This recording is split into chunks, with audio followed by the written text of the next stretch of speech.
Doctor గారు, నేను software ఇంజనీర్ని. Software కి చెందిన అమ్మాయినే పెళ్లి చేసుకున్నాను. ఇద్దరం జాబ్ లో ఉన్నాము. విచిత్రం ఏంటో ఇద్దరికి సెక్స్ మీద ఆసక్తి లేనే లేదు. ఇటీవల కాలంలో మా ఇద్దరి మధ్య చిన్న చిన్న విషయాలకే తగువులు వస్తున్నాయి. ఆ అమ్మాయి అసలు నన్ను కేర్ చేయడం లేదు. అసలు మేమిద్దరం మొగుడు పెళ్లాలమా లేదా ఒకే చోట ఉన్న అమ్మాయి అబ్బాయిలమా అన్న అనుమానం కూడా కలుగుతోంది. మమ్మల్ని చూస్తే ఎవరికైనా ఆశ్చర్యం వేస్తుంది. దీని అంతటికీ కారణం మా ఇద్దరి మధ్య సెక్షువల్ రిలేషన్షిప్ లేకపోవడమేనా?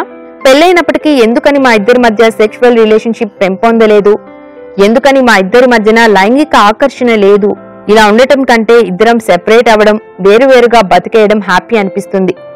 మీరేమన్నా సలహా ఇవ్వండి అంటున్నారు.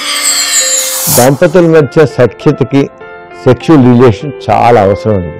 సెక్షువల్ రిలేషన్స్ లేకపోతే ఇద్దరి మధ్య అగాధం ఏర్పడుతుంది. అది తప్పనిగా సెక్షువల్ రిలేషన్ ఉండాలి.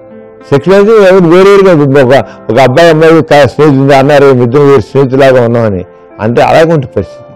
సెక్షువల్ రిలేషన్ మనసులు ఒక్కటే అవుతాయి, చాలా అవసరం. అయితే వీళ్ళిద్దరు సాఫ్ట్వేర్ ఇంజనీర్ అంటారు.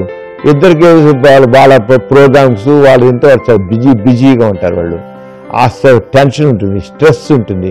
దాంతో సెక్స్ కోరి కలగట్లా, వాళ్ళకి అలసిపోతారు. వాళ్ళు ఆల్వేస్ ప్రీఆక్యుపైడ్గా వాళ్ళు చేసే పని బరిలో ఉంటుంది. అంటే సెక్స్కి ఇంపార్టెన్స్ ఇవ్వట్లేదు. సెక్స్కి ఇంపార్టెన్స్ ఇవ్వడంతో ఈ సమస్య అంతా వస్తుంది. అంచేత వాళ్ళకి చేయాల్సింటే సెలవుడి కొంతకాలం, లేదా జాబిని మానేసి కొంతకాలం వాళ్ళిద్దరూ కలిసి ఉండొచ్చు. కలిసి ఉంటే ఇద్దరు సెక్స్లో పాల్గొంటే మళ్ళీ వాళ్ళిద్దరు చక్కగా ఒకటి అవుతారు. అంచేత అడిగితే మొదలు సెలవు పెట్టమని 1 month సెలవు పెట్టేసి దానికోసం వాళ్ళు ఇద్దరు కలిసి చేసి ఉన్నట్టయితే శుభ్రంగా అంతా బాగుంటుంది. లేదు అలాగే జాబులో ఉంటే మాత్రం పరిస్థితి లాగే ఉంటుంది. చివరికి సెపరేట్ అయిపోవడం, డైవర్స్ అయిపోయినా అయిపోవచ్చు. ఎందుకంటే ఎందుకు కలిసి ఉన్న వేస్ట్.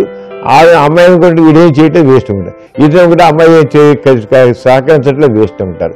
ఈ అంతా లేనిపోయి గొడవలు తప్ప అన్ని విడిపోవాల్సిన అవసరం లేదు. విడిపోవాల్సిన అవసరం లేదు. కేవలం అవుట్ సైడ్ స్ట్రెస్ ఫ్యాక్టర్సే వాళ్ళు అలా చేస్తున్నాయి. ఇంటర్నల్గా ఉండేటి టెన్షన్స్ కూడా అలా చేస్తున్నాయి. అంచేత మనసుకు ప్రశాంతం పెట్టి చేసుకుంటే అంతా బాగుంటుంది. విడిపోవద్దు, కానీ సెలవు పెట్టి ఇద్దరు చక్కగా ఎంజాయ్ చేయండి.